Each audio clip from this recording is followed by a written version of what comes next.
Hey there again, and welcome to the Dark Side of the Moon.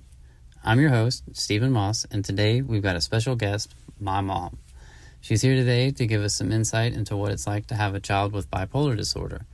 We'll also get into addiction, as well as some tips on how to handle someone with bipolar disorder and addiction. So without further ado, here's my mom. So what was I like as a kid? When you were very young, you were a happy child. I didn't see anything out of the ordinary. It wasn't anything like there were any signs or benchmarks or anything that you didn't hit. You were just a happy kid, just a normal happy kid. So did you ever notice or think something was off or anything like that? Not until you became a teenager, and again, not having a background with bipolar, it was difficult to determine what was moody teenager and what was that there was a problem. I just thought that you were just a moody teenager that liked to keep to yourself. Yeah, a lot of it's I don't think they even diagnose or even start looking for bipolar until you're a teenager. So now, does some of those behaviors make more sense? Like, yes, yeah, yes, very much so. You have to remember too, at the time frame that you were a child. You being my oldest, you were the guinea pig for everything. Right. So of course, when ADHD and ADD started, really coming to the forefront, I was immediately like, okay, well, does my child, is this something I have to worry about? Right. And I remember the school counselor, when you were in second grade, she said, can he sit through a 2-hour movie? And I'm like, yeah. And well, then no, he doesn't have it. So of course that went off my radar. I was like, okay, my kid's good. Right. Mental health isn't really something that we talk about where we're from, so right, it's not really a big deal. Well, and also too, I remember there was another parent, and you know who I'm talking about, but there was another parent that had a child in kindergarten or pre-K, and he had been diagnosed with ADD.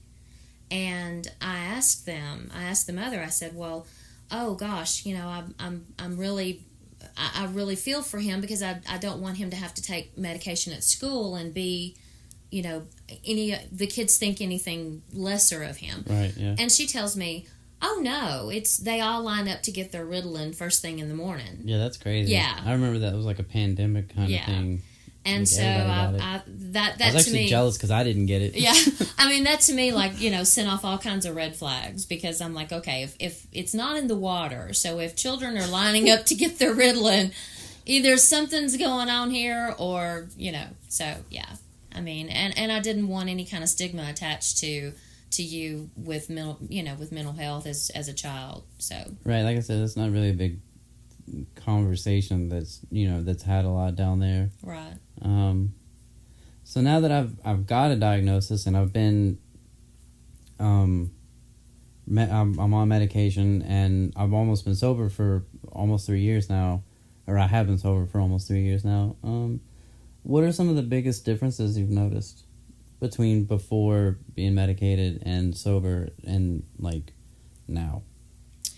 I've noticed that. Well, I mean, you have to stop and think that you spent the better majority, almost all of your 20s and a good bit of your early 30s with an addiction. Right. So it's like you're learning to feel things. These are the first time that you've ever really felt things. And having said that, I mean, it's a good thing. I mean, that's a good thing, but it's like it's new territory for you. Right. And as your mother, it breaks my heart for you, because I want to,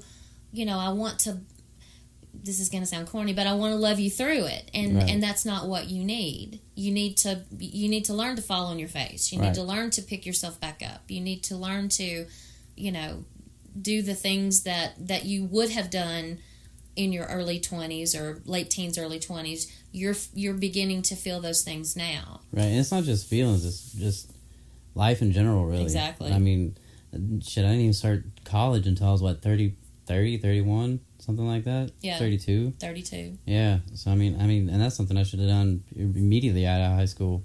I thought about it, but, and I think my anxiety is what kept me from doing it. Because I drove up to JCC probably 10 times.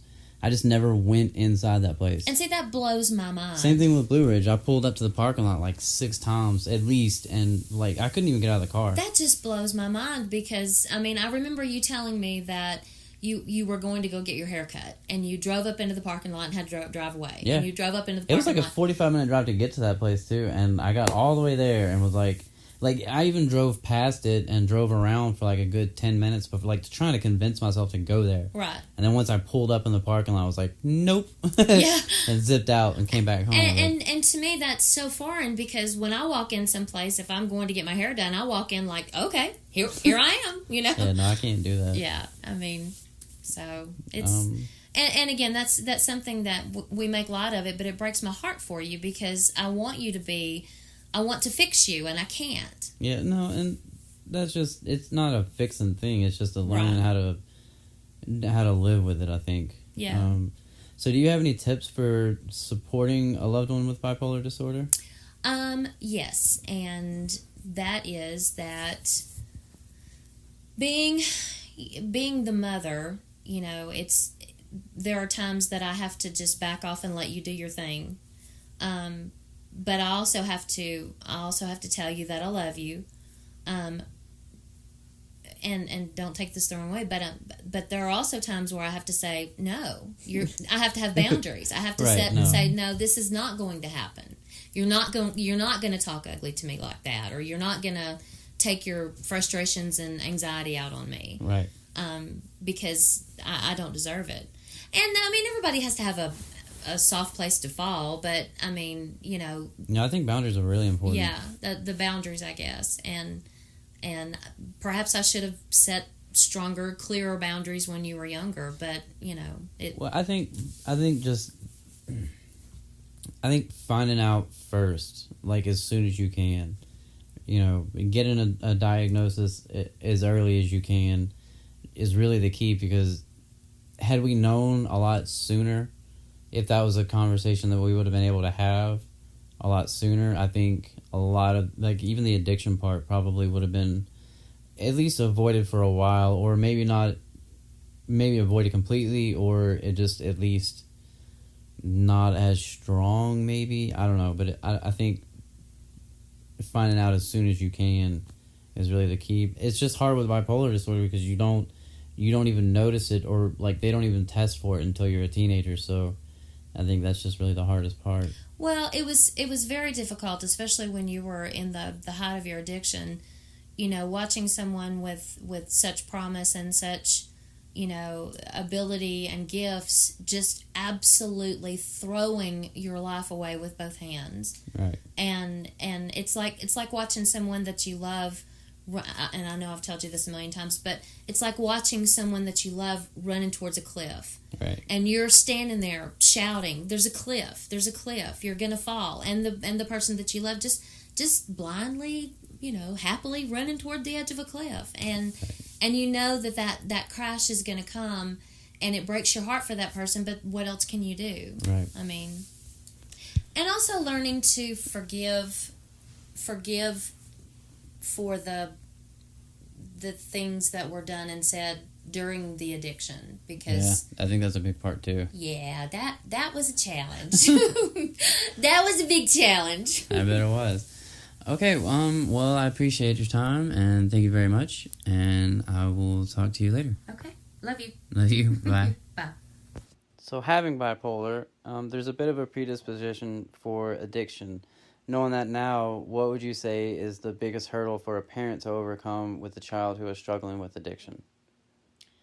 To watch for the signs, and to not believe. I mean, not to not trust your child, but take everything at face. Not to take everything at face value, because when you were a kid or a teenager and I've found out since doing things that I wouldn't have approved of. And you were telling me at the time, oh no, mother, no, mom, I would never do that. Never, never, never. And I just thought, no, my child would never do that. So have a good close eye on things. And if there's an instance of, moodiness or depression that they can't just snap out of. Right. That's been my challenge with you, is that I don't suffer from that. So that's completely foreign to me. It's not something, where I can just say, okay, I'm going to choose to be happy today, and just choose to be in a good mood, or choose to let something roll off my shoulders. I can do that, and that's sometimes why it's difficult for me to understand what you experience, is because I don't experience those and never have. Right. I choose. I can make the choice to be happy, and I'm happy. Right. Everyone goes through situational depression and things like that, but for me, it's not anything that. Sorry. Thank you so much for listening. I'm sorry about the ending there. My mom got a work call and had to take it, so the end of the interview was cut off. Luckily, we recorded everything we needed, so it worked out. But remember, if you know someone with bipolar or that is suffering from addiction, there is hope and there is help. There is always light, even on the dark side of the moon.